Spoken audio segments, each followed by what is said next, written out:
Merci, merci, mes chers amis. Merci, Francine, de nous accueillir et également tout le caucus de Laval, nos deux Jean, Saoul, Monique, Guy. Merci de votre accueil, chers amis libéraux.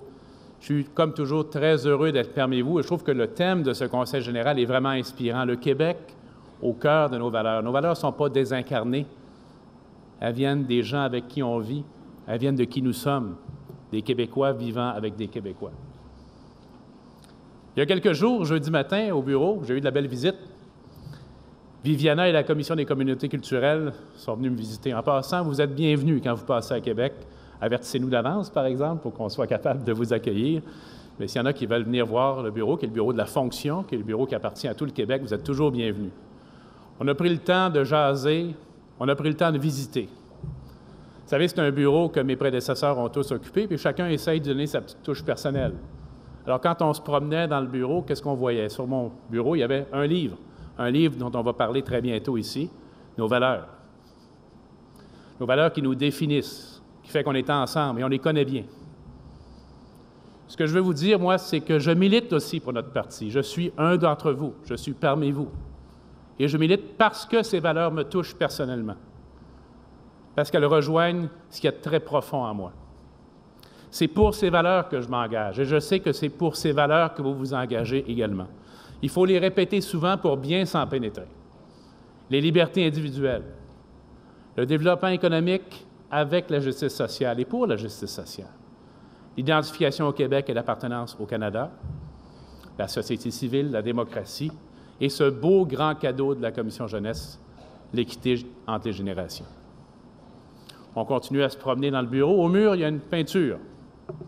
Peinture d'un voilier qui fait une traversée. On voit que c'est une traversée difficile. Il y a des embruns, il y a des vagues autour du bateau. Et sous cette peinture, il y a un souvenir de mon père défunt. Mon père aimait ça, la voile. Les petits bateaux, par exemple. Pas des grands bateaux, des petits bateaux à voile. Et sous cette peinture-là, on retrouve ces instruments de navigation, notamment une boussole. On a tous besoin d'une boussole dans notre vie, comme individu et comme groupe. Notre boussole à nous, ce sont nos valeurs. C'est ça qui nous permet de nous orienter et de garder le cap. Ça permet de faire la traversée. Une traversée, c'est jamais facile. Il y a de la houle. Des fois même, on n'est pas sûr qu'on voit la rive. Mais on sait qu'on va y arriver. On sait qu'on va y arriver parce qu'on a notre boussole en main et parce qu'on se fait confiance les uns aux autres pour y arriver. Et quand je vois cette peinture, quand je vois cet objet, cette boussole, ce navire, ce que je veux vous dire, chers amis, ce matin, avec beaucoup de fierté, on a gardé le cap. On s'est tenu debout. On n'a pas fléchi parce qu'on ne devait pas fléchir. On ne pouvait pas fléchir pour pouvoir agir aujourd'hui et demain pour tous et toutes dans tous les coins du Québec, pas seulement pour aujourd'hui, mais aussi pour les prochaines générations.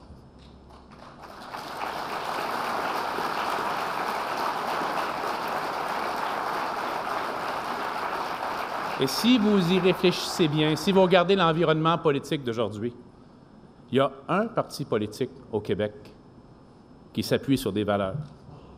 C'est le nôtre. Il y a un parti politique dont les militants s'engagent pour des valeurs profondes. C'est le nôtre. On continue la visite du bureau. Au mur, il y a un beau cadeau que les Augustines m'ont fait à Québec. Vous savez que mon ancêtre, Guillaume, il est arrivé à Québec avec Champlain en 1613. Première ferme avec Louis Hébert, premier baptême, premier mariage. Puis c'est un document tellement touchant parce que c'est une cession de terrain qui est signée par Montmagny lui-même. Oui, le même Montmagny qui fait qu'il y a une ville qui s'appelle Montmagny au Québec. Avec la signature de mon ancêtre, Guillaume. Mais sa signature, c'est une croix. Parce que Guillaume, il était un charpentier de marine puis il ne savait pas écrire. On voit à quel point ce thème-là revient autour de nous. On parle de nos jeunes qui, oui, savent lire et écrire, mais peut-être pas aussi bien qu'on le voudrait. Ça m'a fait penser à ça. Ce que j'ai également réalisé, puis que j'aime tellement répéter également, c'est qu'entre Guillaume et moi, il y a 11 générations. Mais j'ai été très, très attentif à la présence de nos militants de la Commission des communautés culturelles et je leur ai répété encore une fois, au Québec, il n'y a pas de citoyenneté différente. Il n'y a pas de classe de citoyens différents, quelle que soit la date d'arrivée de nos familles.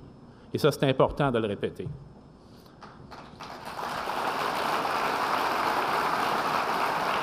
You know, my friends, My ancestor Guillaume came in 1613, so there are 11 generations between Guillaume and myself. But with Viviana and the Cultural Communities Commission, I said again and again, we all share the same citizenship. Only one class of citizens, the first class of citizens, only time of arrival differs.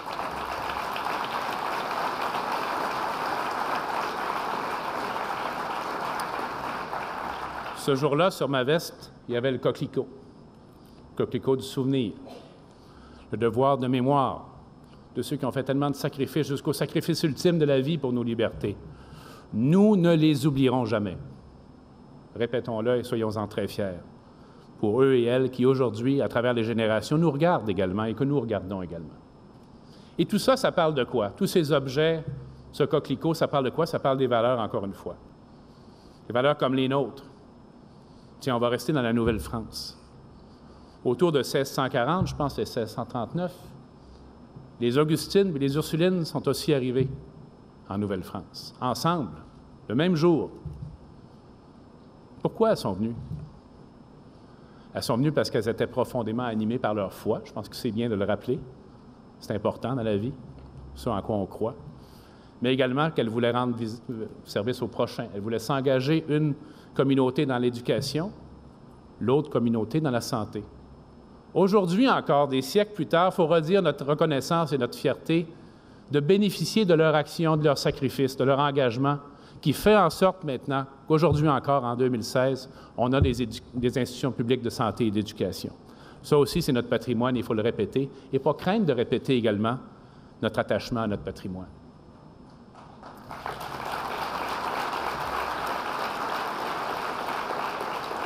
Parce que oui, on est le parti de l'ouverture et de l'inclusion, et on va toujours militer pour une société ouverte. Mais l'ouverture et l'inclusion, c'est tout à fait compatible avec le fait qu'on chérisse notre patrimoine historique. Et c'est ce qu'on dit, et c'est ce qu'on répète. On continue le parcours des années. Maintenant, chez certains de nos grands prédécesseurs, des autres défenseurs des droits et libertés, des valeurs profondes, tiens, Adélard Godbout.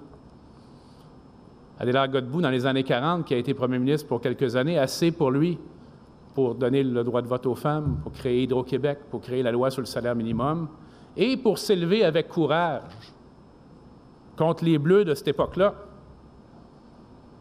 avec courage en disant aux Québécois, on doit nous aussi s'engager dans la lutte contre le nazisme.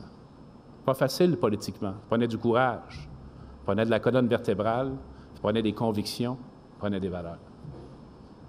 Ensuite, Jean Lesage, la Révolution tranquille, il fallait absolument croire à l'avenir du Québec et à la nécessité de nous doter d'un État moderne.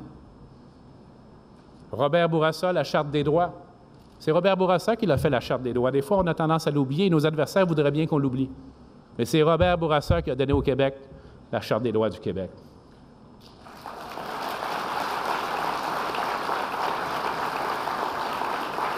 Ensuite, Daniel Johnson et Jean Charest ensemble, en 1995, qui ont fait campagne ensemble. Pourquoi?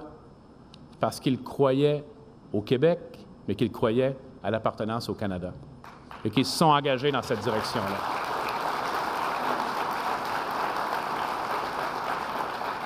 Alors, au-delà de ça, puis à travers les années, les principaux défenseurs de nos valeurs, c'est chacune et chacun d'entre nous, chacune et chacun des militants qui, depuis 150 ans bientôt, s'impliquent au Parti libéral du Québec.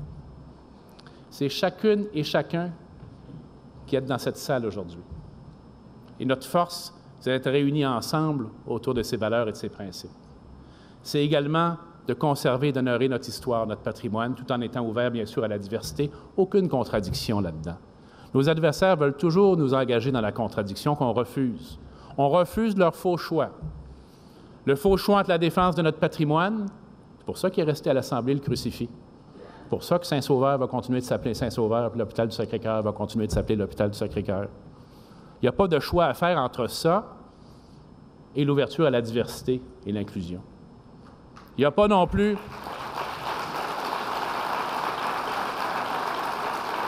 Il n'y a pas non plus, absolument pas, mes chers amis, à faire le choix entre l'identification au Québec et l'appartenance au Canada. Pourquoi qu'on abandonnerait une partie de notre âme? Pourquoi qu'on abandonnerait une partie de notre héritage? Nos adversaires veulent nous forcer à le faire. On dit non, nous, on veut tout. We want both Quebec and Canada, our homeland and our country, notre patrie et notre pays. Ça nous appartient, c'est nous autres qui l'avons créé.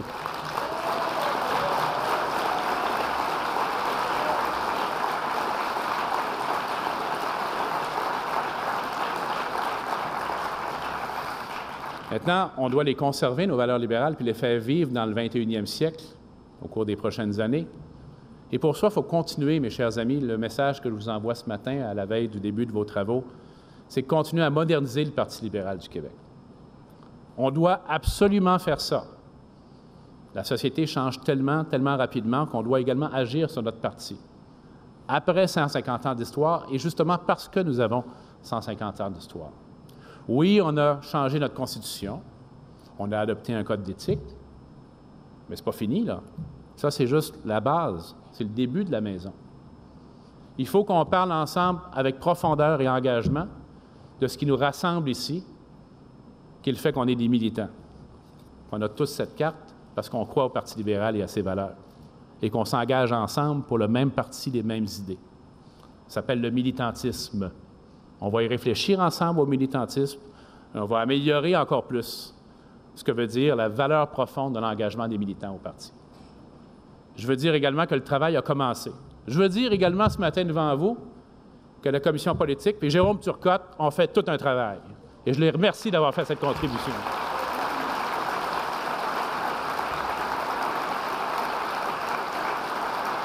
Le document qui a circulé, il est très bienvenu.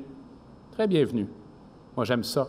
J'aime ça pouvoir dire à la population, puis aux autres partis, nommez-moi un autre parti, actuellement, aujourd'hui, qui serait capable d'avoir ce genre de débat ouvert sur le sens profond de l'engagement et du militantisme. Il y a juste notre parti qui le fait. Est-ce que vous pensez que les autres n'en ont pas également des enjeux de militantisme? Moi, je pense que toutes les formations politiques actuelles ont des enjeux de militantisme. La différence, c'est que nous, on prend l'enjeu à bras-le-corps, on nomme le problème, on a un document qui est une de nos sources de réflexion et de nos actions au cours des prochaines années, et des prochains mois et des prochaines semaines. Parce que le travail va être long, mais il doit commencer et s'accélérer. Parce que la vraie question, c'est pourquoi et comment on milite dans un parti en 2010, en 2016, puis bientôt en 2030? Dans cette nouvelle société où tout change si vite, les communications, les aspirations des gens ici. Je pense qu'au-delà du fait de porter une carte où il y a le Parti libéral du Québec, puis l'étiquette du parti, c'est encore une fois les valeurs. C'est une cause, ce en quoi on croit, ce pourquoi on veut s'engager et s'impliquer.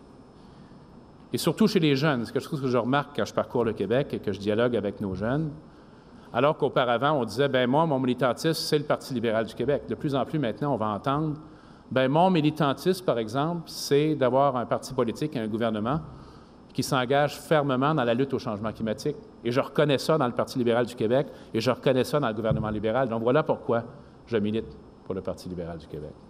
Et c'est un changement important. L'engagement, il n'est plus automatique, il n'est plus l'automatisme des étiquettes qu'on veut seulement renouveler. Il doit s'appuyer, encore une fois, sur les valeurs profondes et les causes qu'on veut défendre parce qu'elles sont difficiles. Les causes unanimes, pensez-vous que c'est nécessaire de s'engager et de militer pour elles? Mais non. Là où il faut s'engager et militer, c'est lorsque les causes sont controversées, lorsqu'on prend des positions courageuses, lorsqu'on ne cède pas au vent du populisme puis on reste en phase avec nos libertés, nos droits et nos valeurs. Ça, c'est l'engagement profond. Alors, ce que je vous dis, c'est que le travail va se poursuivre. Le travail, il a commencé avec la Constitution, le Code d'éthique, la publication du document, et également les autres remarques qu'on entend partout dans nos commissions politiques, dans nos régions. Je vais vous dire que je vais y participer moi-même avec beaucoup d'attention. C'est très, très, très important pour moi personnellement et pour nous. Il ne peut pas y avoir de parti politique sans militantisme.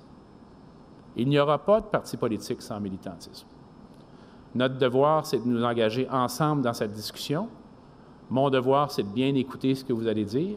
Et notre devoir, ça va être de formuler des actions, des propositions qui vont faire en sorte qu'on donne vie à ce que vous voulez obtenir maintenant comme qualité liée à votre adhésion à un parti politique, à notre parti politique. Alors, en 2017, il va y avoir, on va vous le répéter, une série de 13 colloques régionaux où, bien sûr, on va parler de notre programme politique pour 2018. Mais ce que je veux vous dire ce matin, et je crois que Sylvain vous en a parlé plus tôt ce matin, c'est qu'à chacun de ces colloques régionaux, on va aborder la question du militantisme. Parce qu'on ne vit pas ça de la même façon si on est aux îles de la Madeleine, en Gaspésie, ou en Outaouais, à Montréal, à Québec, à Trois-Rivières, ou à Roberval. On le vit de façon différente et on doit pouvoir le dire également et aborder ces questions de façon très spécifique, oui, de façon générale aussi, mais spécifique pour chacune de nos régions. Et l'objectif qu'on doit poursuivre avec ces colloques régionaux, parce qu'il y a des grandes actions qui nécessitent le congrès des membres, des changements importants à nos règlements, mais il y a des actions simples, probablement, qu'on peut poser ensemble dès maintenant, qui ne nécessitent pas des mois de formalité pour arriver à une adoption et qu'on pourrait identifier et mettre en place très rapidement. Pourquoi faire ça? Et je vais vous le redire encore, je m'engage profondément dans cette discussion sur le militantisme. Et je veux que chacune d'entre nous, les députés, l'aile parlementaire, la permanence, les militants, on y soit engagés. C'est ça qui va nous permettre d'aller plus loin. C'est ça et d'autres éléments, le fait, par exemple, qu'on remplit nos engagements actuellement, qui vont nous permettre de présenter aux Québécois un nouveau projet. Cette question du militantisme, elle est absolument cruciale. D'ailleurs, la preuve, c'est qu'en 2014, on a eu du succès à l'élection. Les Québécois et Québécoises nous ont fait confiance.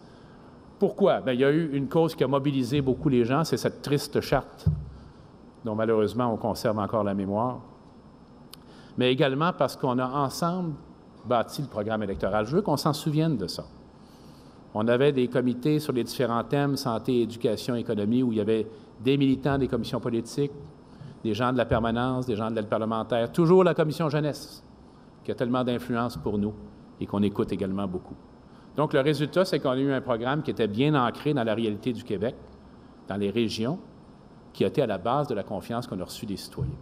Donc, on va se remettre au travail pour 2018. On va travailler ensemble de la même façon, les militants, les députés, la permanence avec l'apport de la commission jeunesse.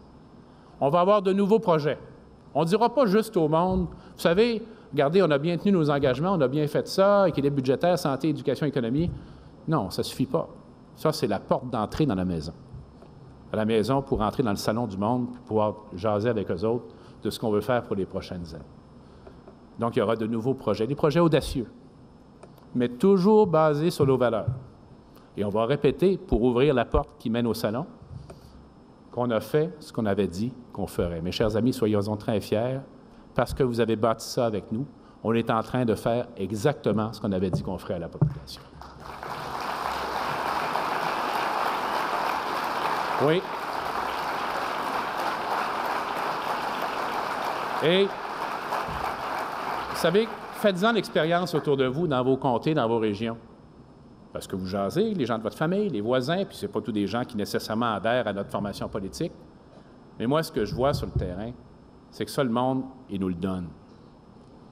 Vous dites, souviens-tu qu'est-ce qu'on avait dit en 2014, qu'on va s'occuper des vraies affaires, pas des faux enjeux puis des faux problèmes? Souviens-tu qu'on avait dit qu'on allait équilibrer le budget pour s'occuper de la santé, de l'éducation, de l'économie? Tu vois bien que c'est ça qu'on est en train de faire. Tu vois bien qu'on tient nos engagements, qu'on est exactement sur le cap qu'on avait tracé. Et ça, c'est très concret, très, très concret pour eux. Et faites-en l'expérience, la population nous reconnaît ça. Nous reconnaît le courage de nous être tenus debout, d'avoir maintenu nos engagements, d'avoir maintenu le cap qu'on avait tracé. Et c'est ça qui a été la clé de notre succès, et c'est ça qui sera la clé de notre succès prochain également. Garder le cap sur nos engagements, sur nos valeurs, notre désir de faire du Québec une société toujours plus prospère, mais toujours plus juste également, pour qu'elle bénéficie à tous les Québécois et les Québécoises de toutes les régions, les grandes villes comme les régions comme la mienne. C'est ça qu'on doit bâtir ensemble et qu'on va bâtir ensemble.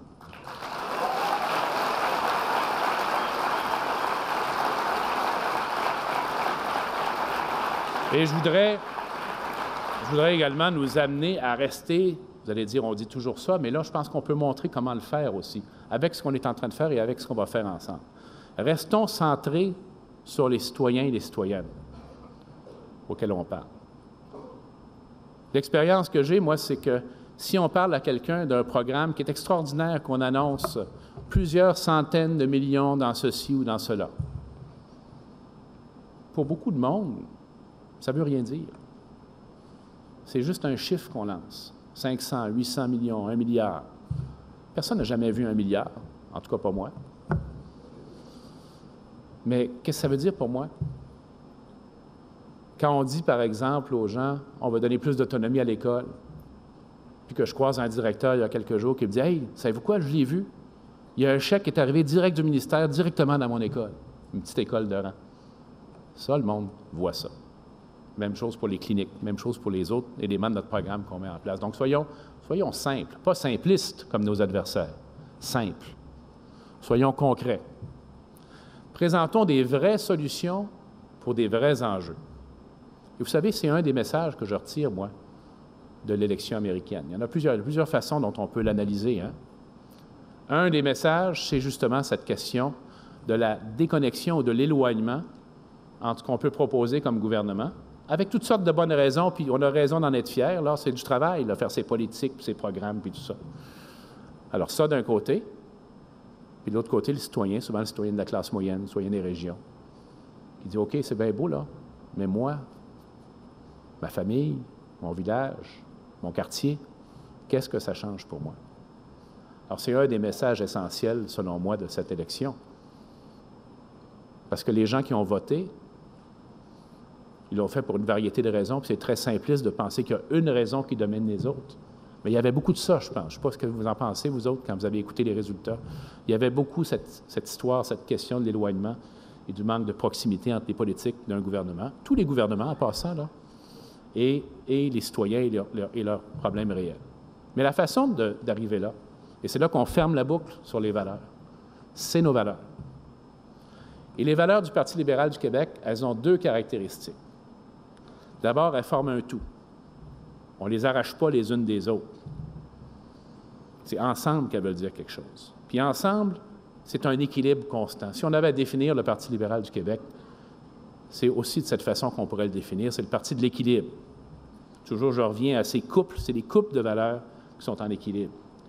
La croissance économique avec la justice sociale. L'identification au Québec et l'appartenance au Canada. On refuse les faux choix du PQ. La démocratie et la société civile, avec bien sûr nos libertés. Nos libertés, on a tellement fait de combat pour nos libertés, on n'en laissera pas aller une.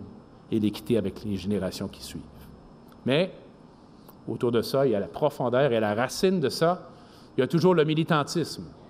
Mais le militantisme de notre siècle, pas du dernier siècle. N'ayons pas la nostalgie du dernier siècle, ou même des dernières décennies.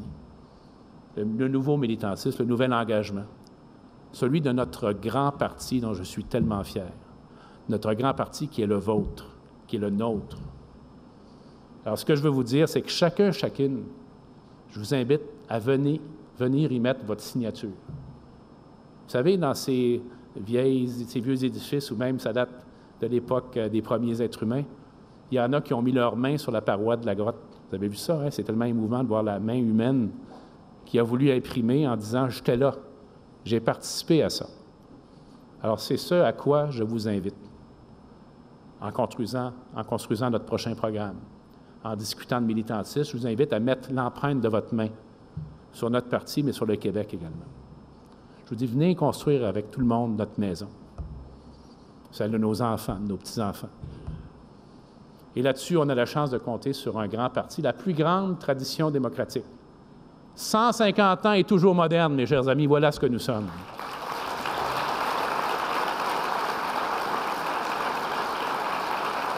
C'est le Parti des libertés, le Parti de la prospérité, le Parti de la justice sociale, du Québec et du Canada, de la société civile et de la démocratie pour aujourd'hui et demain. Le Parti de l'ouverture et de l'inclusion, parce qu'on est ici ensemble au travail pour le Québec, celui qu'on aime, celui que nous voulons, celui que nous aurons parce qu'on aura fait ça ensemble. Bon congrès. Merci beaucoup.